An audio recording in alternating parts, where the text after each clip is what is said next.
श्री गणेशाय नमः। हरे कृष्ण, राधे राधे। आज हम सुनेंगे बुधवार के दिन भगवान श्री गणेश की कथा। समतापुर नगर में मधुसूदन नामक एक व्यक्ति रहता था। वह बहुत धनवान था। मधुसूदन का विवाह बलरामपुर नगर की सुंदर लड़की संगीता से हुआ था। एक बार मधुसूदन अपनी पत्नी को लेने बुधवार के दिन बलरामपुर गया। मधुसूदन ने पत्नी के माता पिता से संगीता को विदा कराने के लिए कहा।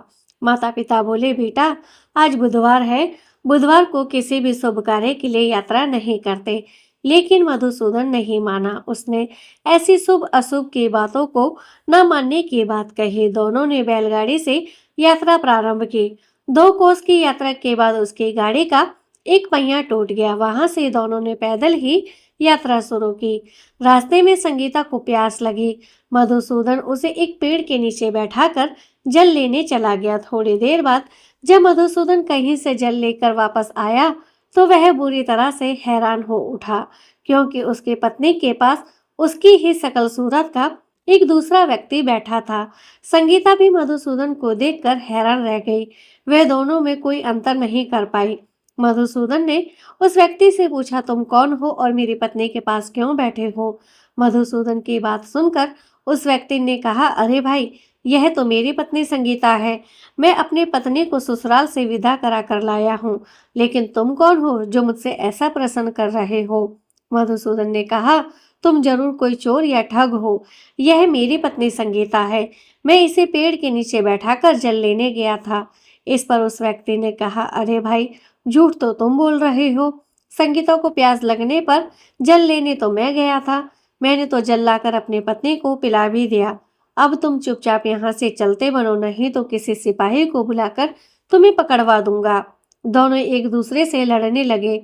उन्हें लड़ते देख बहुत से लोग वहां एकत्र हो गए। नगर के कुछ सिपाही भी वहां आ गए। सिपाही उन दोनों को पकड़कर राजा के पास ले गए। सारी कहानी सुनकर राजा भी कोई निर्णय नहीं कर पाया। संगीता भी उन दोनों में से अपने वास्तविक पति को नहीं पहचान पा रही थी। राजा ने दोनों को कारागार में डाल देने के लिए कहा। राजा के फैसले पर असली मधुसूदन भयभीत हो उठा। तभी आकाशवाणी हुई, मधुसूदन, तूने संगीता के माता पिता की बात नहीं मानी और बुधवार के दिन अपने ससुराल से प्रस्थान किया। यह सब भगवान बुद्धदेव के प्रकोप से हो रहा है। मधुसूदन ने भगवान बुद्धदेव से प्रार्थना की कि हे भगवान बुद्धदेव, मुझे क्षमा कर दीजिए। मुझसे बहुत बड़ी गलती हुई है।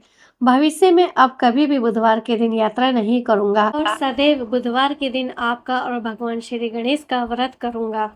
मधुसूदन के प्रार्थना करने से भगवान बुद्धदेव ने उसे क्षमा कर दिया। तभी दूसरा व्यक्ति राजा के सामने से गायब हो गया।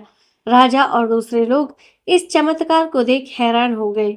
भगवान बुद्धदेव की इस अनुकंपा से राजा ने मधुसूदन और उसकी पत्नी को सम्मान पूर्वक विदा किया। कुछ दूर चलने पर रास्ते में उन्हें बैलगाड़ी भी मिल गई। बैलगाड़ी का टूटा हुआ पहिया भी जुड़ा हुआ था। दोनों उसमें बैठकर समतापुर की ओर चल दिए। मधुसूदन और उसकी पत्नी संगीता दोनों बुधवार को व्रत करते हुए आनंद पूर्वक जीवन यापन करने लगे। इस तरह भगवान श्री गणेश और बुद्धदेव की कृपा से उनके यहाँ खुशियां बरसने लगी।